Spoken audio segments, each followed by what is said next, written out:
The day I fainted at work and woke up in a hospital connected to wires, my parents never showed. Instead, my sister posted a family photo captioned, "minus the chaos." Days later, while still fragile, I discovered 74 missed calls and a single message from my dad that changed everything. The day I fainted at the office, doctors contacted my parents. They never showed up. Instead, my sister posted a picture online. Family gathering minus the chaos. I stayed silent. Later, while still fragile and connected to medical equipment, I discovered 74 unanswered calls and a message from Dad. "We require your help. Respond right now." Without hesitation, I had sensed trouble brewing for weeks, yet I powered through like always. This wasn't my first time dismissing warning signals. Migraines, lightheadedness, occasional chest pressure. The reality was, I believed I couldn't pause. Not while assisting with my mom's vehicle payments, not when my sister Melissa contacted me every couple days requesting another quick advance. And certainly not when my dad continued acting like his overdue mortgage was my burden. This is what others fail to understand. They observe the picture-perfect family updates and assume all is well. They don't comprehend what it means growing up as the sole son in a household where you're perpetually the supporting character. My sisters, Melissa and Paige, could wreck a vehicle and somehow still receive praise for gaining valuable experience. I once earned a statewide engineering recognition, and my mom's sole reaction was, "That's nice. Did you appreciate your instructor?" I no longer sought acknowledgement. I simply desired something in return. Perhaps a hint of appreciation, but that wasn't happening. Therefore, I labored. I worked through weekends. I handled expenses I shouldn't have. And I convinced myself everything was acceptable until that Monday afternoon. I was at my workstation, halfway through preparing a presentation for an important client.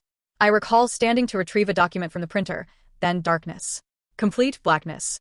I awakened to electronic beeping, harsh lighting, cables attached to my torso, a nurse monitoring and drip.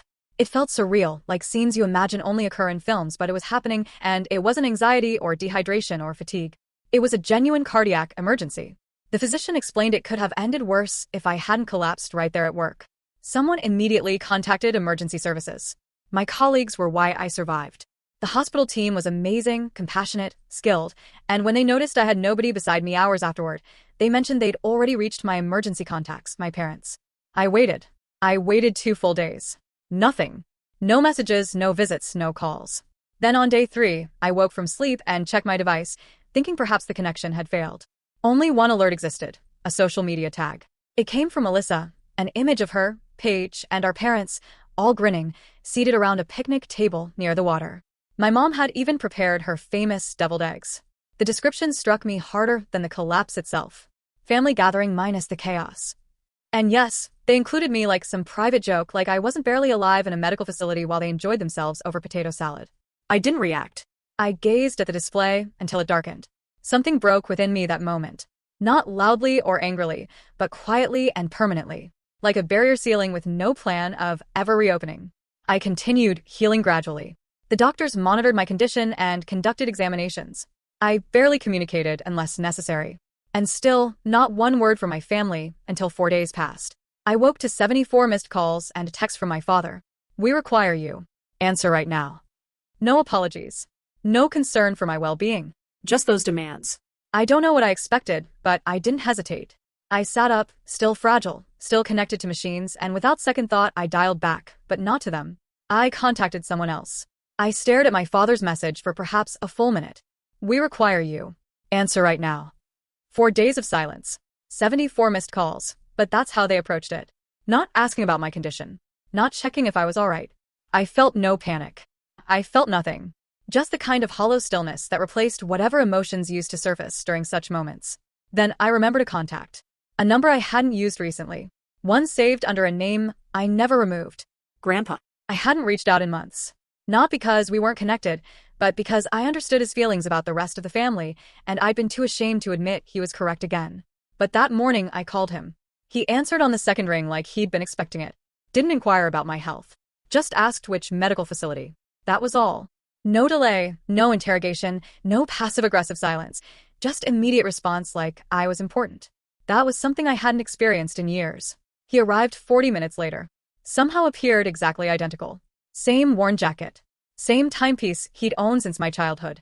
Same expression like nothing shocked him anymore, but he remained prepared. He entered, sat down, looked at me, and said, "So they finally damaged you too, right?" I didn't even question how he understood. I simply nodded. He remained with me the entire day, spoke with my nurse, posed genuine questions, quietly covered one of the tests my insurance declined without making it significant. Then he retrieved a tablet and began helping me organize the mess I'd left on automatic. We reviewed everything. My name appeared on 5 separate loan contracts, 3 credit cards, 2 utility accounts, a car insurance policy for a vehicle I didn't even operate. It was so woven into my habits that I hadn't realized how severe it had become. Every time they faced difficulties, I had intervened quietly, automatically, because I believed that's what family meant. Repairing the gaps and expecting nothing back. But the truth was, they expected my help. And when I didn't or couldn't provide it, I became the issue. The chaos. I was beginning to understand they hadn't just relied on me. They had consumed me. I wasn't even a person to them. I was a relief mechanism, a money source, a family disappointment they could depend on, only while I didn't remind them what they owed me in return. Grandpa helped me create a record, every account, every connection. Then we began disconnecting them individually. I canceled the automatic transfer to Melissa's bank account. She used to claim she was struggling, but she traveled to Miami 3 times this year and documented it each time. She could manage her own expenses now. Paige's security deposit gone. My mom's vehicle insurance, she could contact the company herself. I removed my payment information and updated the password. And the loan I guaranteed for Melissa, the one she had conveniently stopped discussing for months, I reported it, filed a fraud claim. Not because I wanted to harm her, but because I never agreed to be her permanent safety net. I was finished signing documents for people who wouldn't appear for me in a hospital room. Grandpa didn't speak much, but occasionally he'd make this quiet sound like he was both disappointed and unsurprised. He was the only one who had ever shared the reality that loyalty is only as powerful as the people you're loyal to. By the time he departed that evening, the calls had increased. My phone required silencing. Mom had left messages pretending she had just learned what occurred. Paige was messaging in capital letters like that would make me respond quicker. Melissa had gone silent, which in her situation meant she was planning something worse. Then another message arrived from Dad. This is urgent. Contact me immediately. Everything is collapsing. Still no mention of the hospital. Not one word about what happened to me. Just panic. Not for me, but because they understood what was approaching. The first piece had fallen. They just didn't realize I was the one who pushed it. I was still hospitalized when the consequences began. Initially, it was the voicemails. A dozen, then 2 dozen, then so many I stopped listening. I played one on speaker, just to see if anything had changed. It was my mom. She said, I don't understand what you're attempting to prove, but this isn't how to do it. That was the attitude. Not fear, not worry, just irritation that the money source was malfunctioning. Melissa messaged next. No words initially, just a screenshot of her bank account. The balance was $29. Then she added, What's happening? Resolve this. I stared at the screen, felt anger rising briefly, then let it fade. It wasn't new. It was just louder now. Paige attempted a different approach. Her message was longer, more emotional. She said she didn't understand what drama was occurring and that she loved all of us and wanted harmony. She concluded with, Please don't punish me for things I didn't do, which was amusing considering the last time we spoke. She dismissed me when I explained I couldn't co-sign another lease. Said I was being stubborn, then ignored me for 3 months. But it was my dad who finally went too far. He appeared at my apartment. Grandpa had warned me. He'd seen his vehicle outside earlier, waiting. I was still recovering, not strong enough to walk without help. But that didn't prevent him from parking outside like he was waiting for a hostage release. I didn't respond. Later that day, a text arrived. You're about to ruin everything we've created. I hope you understand the harm you're causing. Everything we created. The nerve in that statement was enough to make me laugh aloud. I read it again just to confirm I hadn't misunderstood it. No apology, no mention of the hospital, no concern for what had landed me there initially. Just fear. Fear of losing the control they'd maintained too long. Then came the post. Melissa uploaded a video. No music, no narration, just a slow, dramatic tour of my parents' house, completely vacant.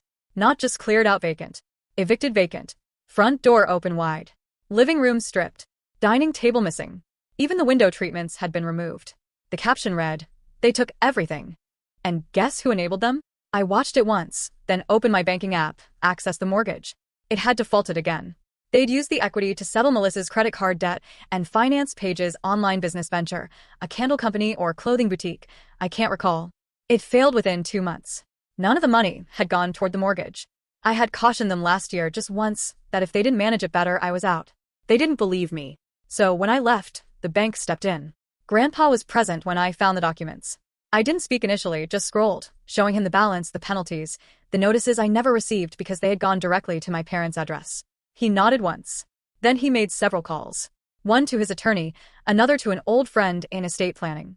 Then finally to his accountant, who I hadn't even known existed until that day. What I discovered next made everything clear.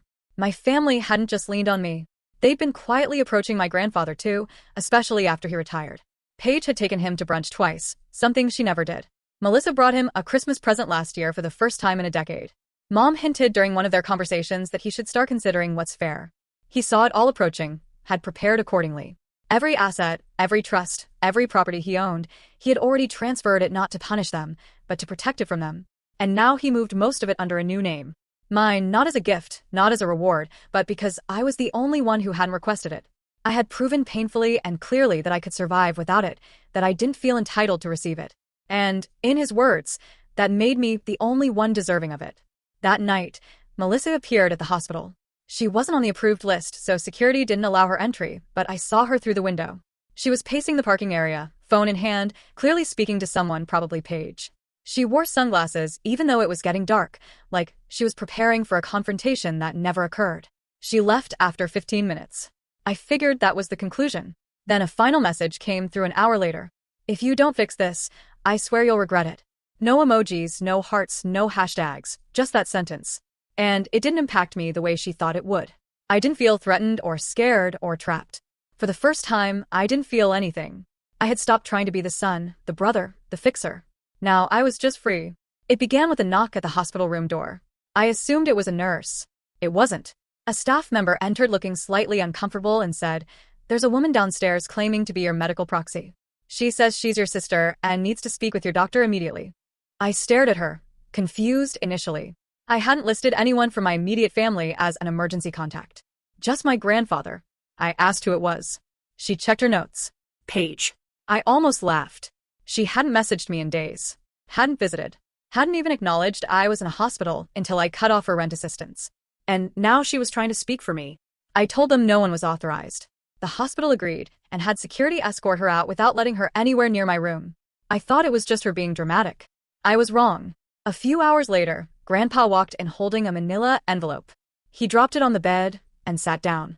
Inside were printed screenshots of an email exchange between my parents and a small law firm I'd never heard of. They were looking into legal guardianship specifically over me. I read it 3 times just to make sure I understood. They were trying to claim that I was unwell, mentally unstable, erratic, potentially suffering from post-traumatic stress or breakdown, and that my recent financial decisions showed a pattern of emotional volatility. Their goal was clear. If they could get someone, preferably my father, appointed as a temporary conservator, they could freeze the financial reversals I'd already set in motion. Restore access to accounts, reopen credit, regain control. They were trying to paint me as incompetent. The same people who didn't even check if I was alive 4 days ago. I sat with that for a while. Grandpa was calm. He told me this wasn't new to him. Years ago, when my uncle tried to break away from the family for similar reasons, my parents had floated the idea back then too. It never went anywhere. But now, with real money at stake, they were actually trying. They weren't calling because they cared. They were calling because they were cornered. I went quiet the rest of the day. Not in a sad way, in a focused way. Something in me clicked. I'd spent my whole life hoping they'd wake up, realize how much I gave, maybe even apologize. But they weren't waking up. They were trying to rewrite the story to make me the villain. So I made a list. Every account, every shared asset, every payment I had set up to help over the years. My lawyer, the one Grandpa introduced me to, came by that evening with paperwork already in hand. We filed the following morning. A cease and desist to both my sisters and parents, barring them from contacting any of my doctors or attempting to impersonate medical proxies. A fraud watch on every financial institution where I'd ever had shared access with any family member. A restraining order on property transfers tied to my name. If anyone tried to sell or move an asset I had co-signed, it would trigger a legal freeze. I also had my HR department move all direct deposits to a new bank, one they didn't know existed under a holding trust created by my grandfather's estate advisor. It was the first time in my life that I felt secure. Then the next hit came. Paige posted a video. Her makeup was smudged, the lighting was terrible, and the camera shook just enough to look raw. It started with her sniffling and ended with her looking straight into the lens. She didn't say my name, but she said enough. "There's someone in our family who's going through something dark. We're trying to help him, but he's lashing out and hurting people. We don't want to lose him, but we also can't keep letting him destroy everything we've built. Everything we've built.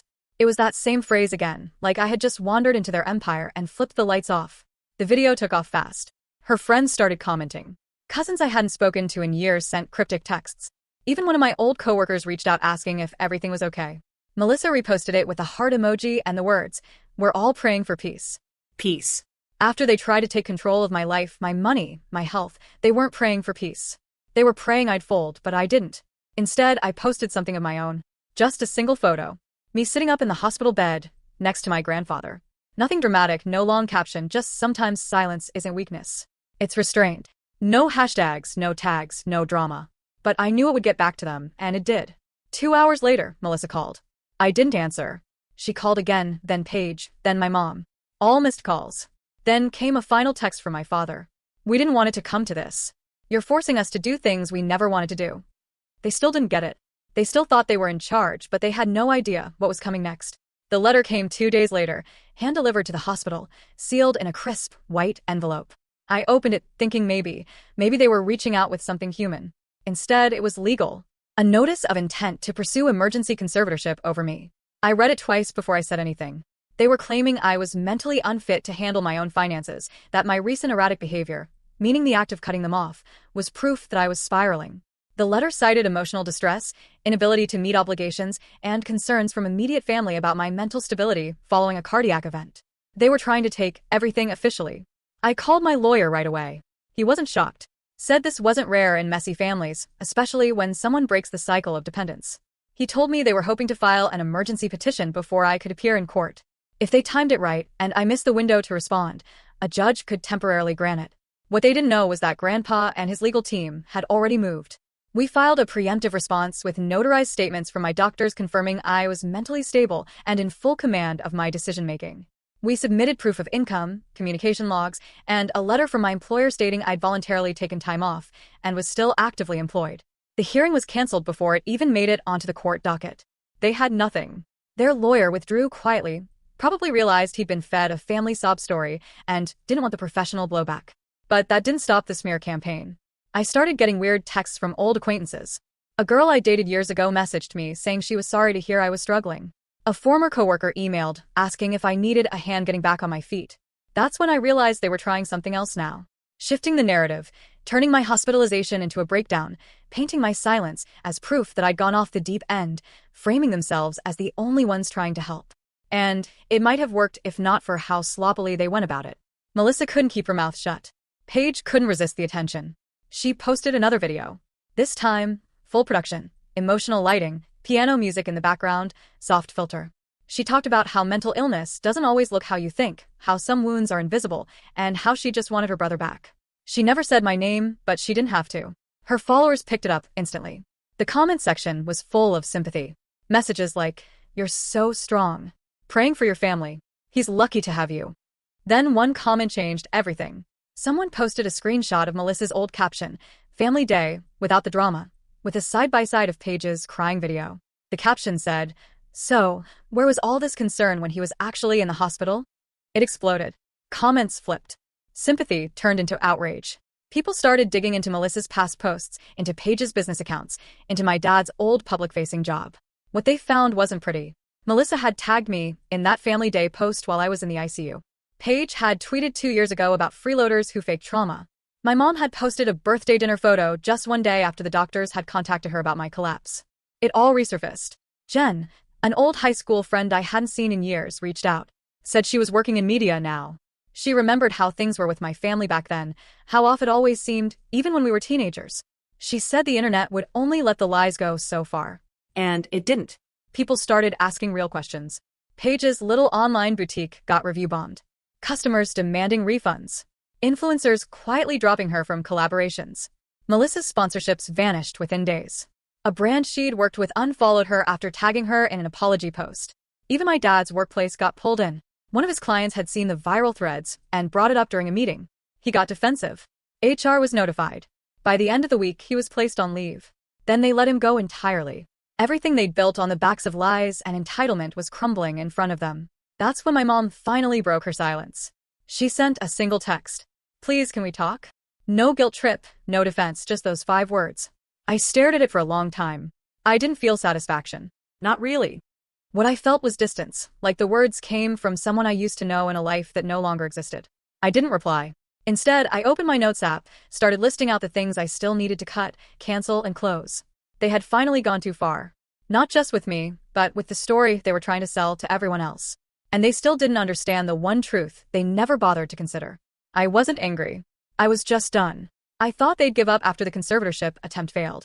After the public backlash, after losing jobs, sponsors, and the last bits of credibility they had. But I should have known better. Selfish people don't surrender. They adapt. I had just been discharged from the hospital, still weak, but able to walk on my own. Grandpa picked me up, handed me a drink, and told me we were heading to his place for a few days. I was fine with that. I didn't want to go back to my apartment. It still felt too close to them. We were halfway to his house when my phone buzzed. It was from an unknown number. You should really come by the house. We need to talk urgently. It was Paige. I deleted it without replying. Then 2 hours later, Jen called me. Her voice was sharp, urgent. She told me to check Facebook. They had posted something. Melissa, Paige, my mom all standing in front of the old house. Behind them, a U-Haul truck. My dad off to the side holding a box. They looked devastated. Fake tears. Dirty sweatshirts. The caption was written by Melissa. Losing everything hurts, especially when it's because your own blood turned on you. But we forgive him. He's still our brother. We just want him to come home before it's too late. The comments were a war zone. Half were strangers offering support. The other half were people calling them out. I wouldn't have even cared until I saw the last picture in the post. A framed childhood photo of me held in Paige's hands, captioned underneath. We're keeping a room ready. Family is forever. I didn't know whether to be angry or just disturbed. It felt like an emotional ransom. A digital performance meant to make me look like the villain while positioning themselves as victims willing to welcome me back. But the most unexpected part came the next day. I received a letter in the mail from the county clerk's office. Inside was a handwritten will, not from my grandfather, from my father. A new one. It had been drafted the week after their failed conservatorship stunt. It outlined his assets, which ironically were now very few, and stated that in the event of his passing, everything would go to the remaining family members who maintained unity, and then in shaky handwriting, Colton is disinherited until he returns to this family and reconciles. I stared at the paper for a long time. Then I laughed, not because I wanted anything from him. I never did. But because the final play, the last move, was exactly what it had always been, a trap. One final attempt to pull me back into the system they built. The message was clear. Fall back in line or be erased. But they didn't realize something important. I wanted to be erased. So I had my lawyer send a letter in return. It included a legal waiver of any claim to the estate, a permanent no-contact notice, and a signed document removing them as emergency contacts or next of kin for any medical or legal matter related to me. It was simple, direct, final. They tried to bait me with guilt, with social media, with money, and finally with legacy. I chose peace instead. Grandpa and I moved out of state 2 weeks later. He said he wanted to see the mountains again. We bought a small cabin just outside a quiet town. I took a remote job, cut my hours, started reading again, breathing again. Every so often, someone from the past tries to reach out. A cousin, an old neighbor, someone wondering what really happened. I never explain because people like Melissa, Paige, and my parents, they're good at telling stories. Stories where they're always the ones hurt, always the ones betrayed, always the ones left behind by someone cruel and troubled. Let them have their story. I have the truth and peace. Peace is better than being loved by people who only love you when you're useful.